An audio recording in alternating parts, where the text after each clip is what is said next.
The Grand Theft Auto series has been celebrated by video game fans, demonized by politicians, and even studied by academia. Today, the franchise is one of the most recognized video game brands on the market. Each of the last 2 games in the Grand Theft Auto series has sold millions, and the newest one, Grand Theft Auto San Andreas, is poised to sell even more. The original Grand Theft Auto was released on the PC in early 1998. But even for those days, the game's top-down 2D graphics were pretty clunky looking. It was the game's irreverent style and open-ended gameplay design that made the game a cult hit among game players. GTA offered 3 different large cities to explore: Liberty City, Vice City, and San Andreas. As you started each level, your character went to a payphone to pick up his first criminal mission. These missions would take you all over the city and varied from simple taxi jobs to assassinations and even car theft rings. A big part of the fun was exploring each city and finding the secret missions to do, or just causing general mayhem while eluding police and using weapons like machine guns, rocket launchers, and flamethrowers. The game eventually found its way onto the original Sony PlayStation, and an expansion pack called London 1969 plus a sequel, GTA 2, eventually were released. These additions to the franchise didn't change the gameplay all that much. It was Grand Theft Auto 3 that revolutionized the franchise, and many would argue, gaming in general.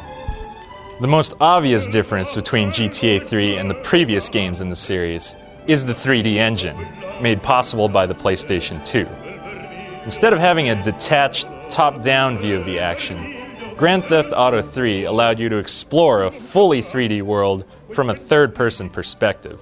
This change brought you much closer to the action, giving the game a more personal feel, like you're watching an action movie. The use of celebrity voice actors like Michael Madsen and Kyle MacLachlan also added to the atmosphere. The open-ended gameplay design of the original games remained, allowing you to still explore a huge city, jack cars, shoot random people, and cause mayhem. But despite the fact that there's only one city in GTA 3, the opportunity for exploration was greater than in previous games. Another huge change is that the game designers included a main storyline, taking cues from popular crime films like Goodfellas and Heat. The way the story was integrated gave players a much better sense of purpose to every mission. Every time you delivered a package, knocked off an opposing crime boss, or tailed a snitch, you were helping your family get ahead in the mob wars. Whoa, hold up a sec. What? What? They did what? Right. Don't worry about it. I'm on it.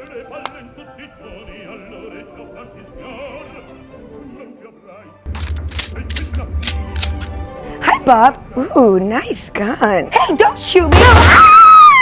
Ah! Oh. Hey, that's my scooter, you jerk. What? See that bling? You got some money. If you got money, you can get both of us, honey. He's got a gun!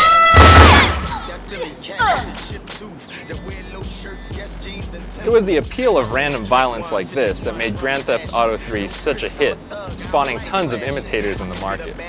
But none of these really surpassed Grand Theft Auto until the next GTA in the series, Vice City.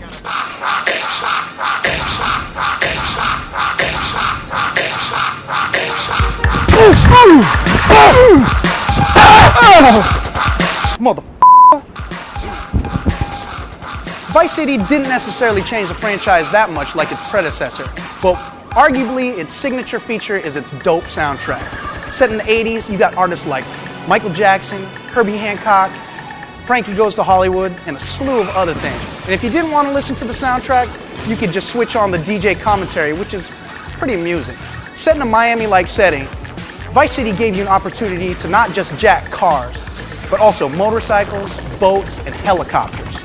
And at the same time, in addition to the dope random acts of violence that you could pull, there was also missions that would allow you to buy businesses such as car dealerships, a nightclub that would all continuously make money for you.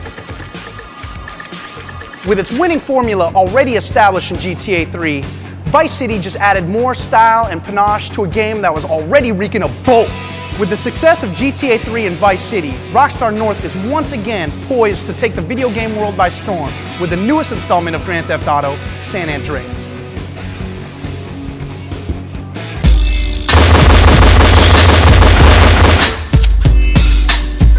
Yeah.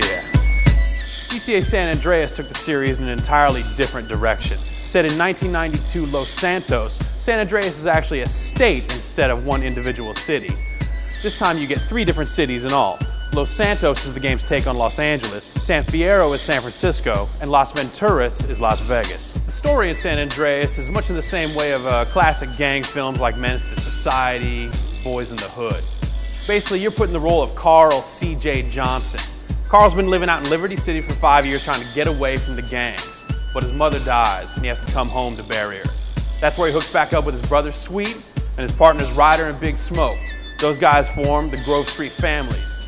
Now this gang used to be huge all over Los Santos, but since Carl's been gone, they've fallen into disrepair. So it's up to Carl to put the gang back together, find out who killed his mama, and set right what goes wrong. Hold on. Yeah.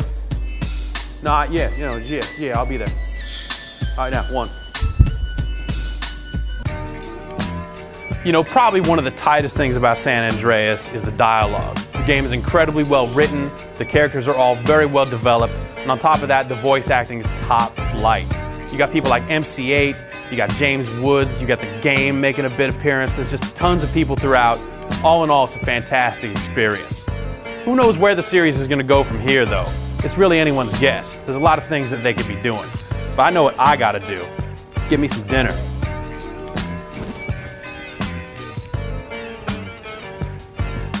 Peace.